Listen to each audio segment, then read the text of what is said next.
So yesterday, I recorded a video, a live stream, where I talked about Karmelo Anthony, and it was really late. The live stream didn't really come out the way that I wanted it to come out, if I'm being honest with you. I was tired. I'm tired right now, but I was really tired.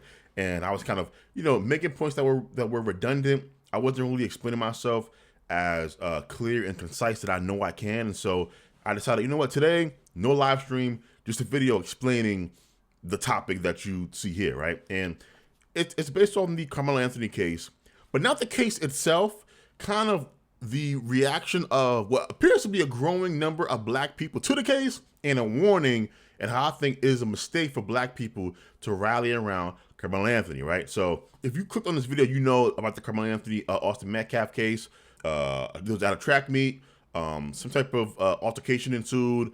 Austin Metcalf was stabbed in the chest by Karmelo Anthony. Karmelo Anthony was arrested for it. That was 2 years ago, and then recently the trial happened. He was convicted of murder for 35 years, and I think he's appealing the process right now, gathering some lawyers, and yada yada yada, right? And so since that has happened, we have had time to sit back and look at the reaction to the case, and I've been observing the black reaction, and I gotta be honest, I think we are walking into a trap that no one has told us this is a trap. Because the Karmelo Anthony case, if you want to know how I feel personally, right? I feel like Karmelo Anthony, based on the evidence that I saw and that that I've read, right? Because again, none of us were in the actual courtroom. We don't get a chance to see all of the evidence, right? Based off the story, the facts of the case that were revealed to the public, I believe that Karmelo Anthony should probably have been thrown in prison, probably underneath manslaughter, and maybe I would have given him maybe like 20 years. I think that's the max in Texas for manslaughter, right? And I think you have to do at least half of that before you're eligible for parole. So he would have gotten at least 10 years for the stabbing and killing of Austin Metcalf, right? And if you say, well, you know what, that's too soft, maybe I'll charge him with murder and give him like 25, right? I think personally, the 35 years is probably excessive, right? Now, granted, he took somebody's life. And I feel like when I'm, watching these videos of black people talking about the case and how, free Karmelo, and when they talk about the severity of the sentencing, which again, I agree with them on, there's almost no talk about the fact that, somebody's dead. Even if Karmelo goes to jail for 35 years, Karmelo has to do at least half of the time that he was given, as a sentencing, right? So if he does 17 and a half years, right? Let's put that at like 20. He still gets to come out, and he has at least half of his life left. Austin Metcalf, he's gone. Like, totally gone, no coming back, and I feel like we're not having a conversation that really takes that, into consideration.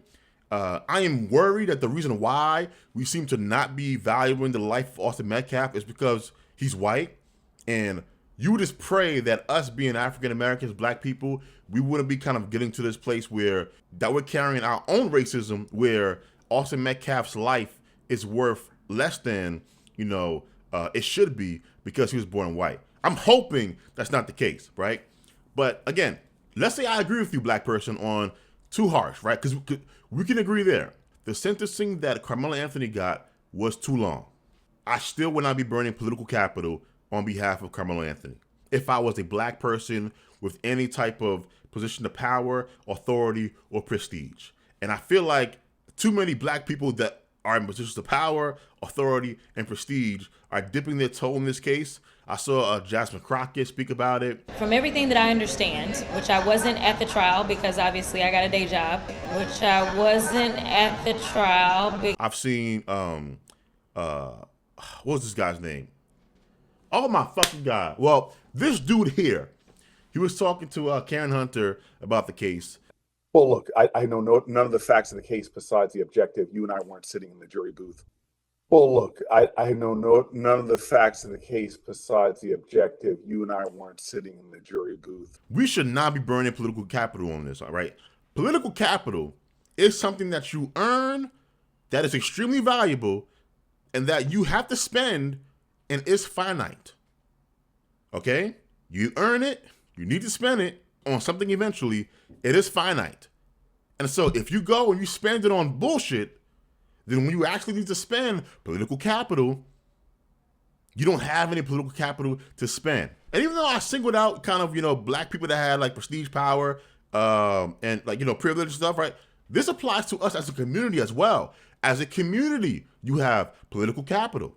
We are only about 13% of the country. And this is including a rising share of black immigrants, black Jamaicans, right? So if I had to guess, the African-American population, meaning the number of African-Americans in America that are descendants of slaves, is probably around 11%, right? 11%, maybe 12, but 11%, right? We do not have the luxury of burning political capital on someone who, at best, did not have enough self-control.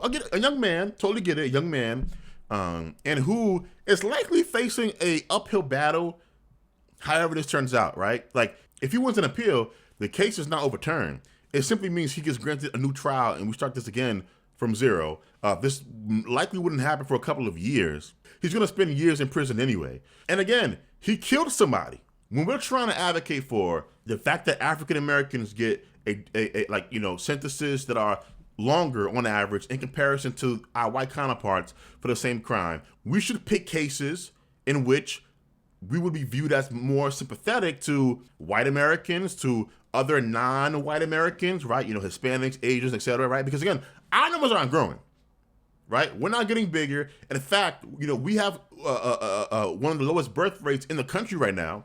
And so we are going to need the assistance of these other demographics and these other groups if we want to, push forward certain things. And so that's an issue. The fact that black people get longer sentences for the same, crimes than their white counterparts, right? That's bad, right? We also know, our punishment is more severe, right?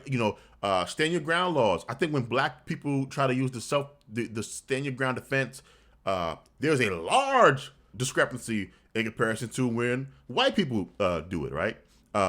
So these are actual problems. They need to be attacked, analyzed, discussed. But why would you use this case to do it? We know that somebody got stabbed. We know Karmelo did the stabbing because he says so in the police body cam. I did this shit. Okay. And so we're not arguing about that, right? He's just arguing about self-defense. And some of us are arguing, Karmelo, the self-defense thing doesn't work for me, but I still think you might have got a raw deal as far as your sentencing was a little bit too long. And this is the trap that, we're falling into. And I think if we took a step back and took our racial glasses off and really looked at this case, we would decide, you know what, I feel for Karmelo, but this ain't the one that we need to be, rallying behind, right? And, before I end this video, just to give you a little bit of education, right? Because many of us look at the civil rights movement as a, kind of the pinnacle of black political power. I would say moral standing. I think, that was probably the most morally sound group of people that were African Americans in this country, and it's been downhill ever since. But again, we all look at it with reverence, right? But what we don't talk about, because too many of us don't read, is that a lot of the things in the stories and the protests that we read about, they weren't kind of just spontaneous and, people just doing whatever they felt like. They were planned strategically, including those that you would think, oh, this was planned?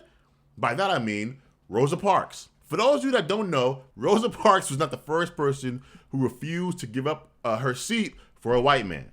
This is some black history for you. Hush your mouth and learn your history, boy. There was a 15-year-old named Claudette Colvin, and she was actually the first person that we know about who refused to give up her bus seat in Montgomery, Alabama on March 2nd, 1955, 9 months before Rosa Parks.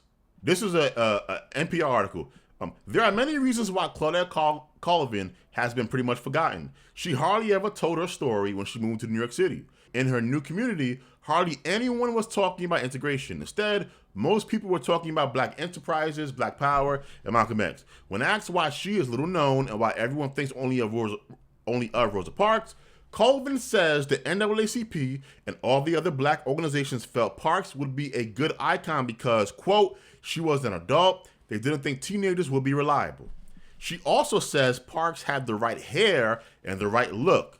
Her skin texture was the kind that people associate with the middle class, says Colvin. She fit the profile. David Garreau, a historian and the author of Bearing the Cross, Martin Luther King Jr. and the Southern Christian Leadership Conference, says people may think that Parks' action was spontaneous, but black civic leaders had been thinking about what to do about the Montgomery buses for years.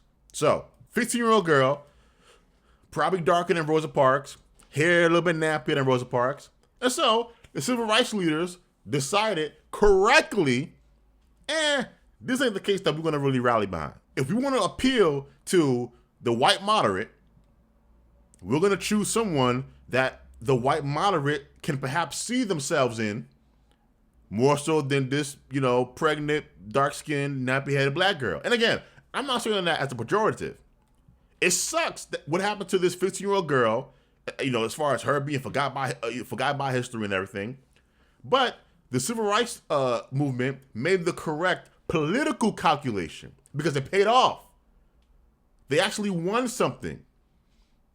And that's what I mean, where we have to start viewing these things through a more political lens and answering the question, is this action or is this reaction going to deliver whatever my end goal is going to be, right? If the end goal is, hey, we want to end the discrepancy amongst blacks as it pertains to us getting longer sentences, more severe sentencing for the same crimes as our white counterparts, then you have to pick and choose the cases carefully. And this is not the one. I would love to hear back from you. Comment down below what you think. Do you agree? Do you disagree? Are you one of those that feels like, you know what? No, we have to kind of take the case because it's wrong, not because it fits our political agenda or just an argument? Or do you kind of agree with me? And, just let me know in the comments, hey, you ain't alone, crew. I agree with you, all right? Thank you. I will see you guys next time. Deuces.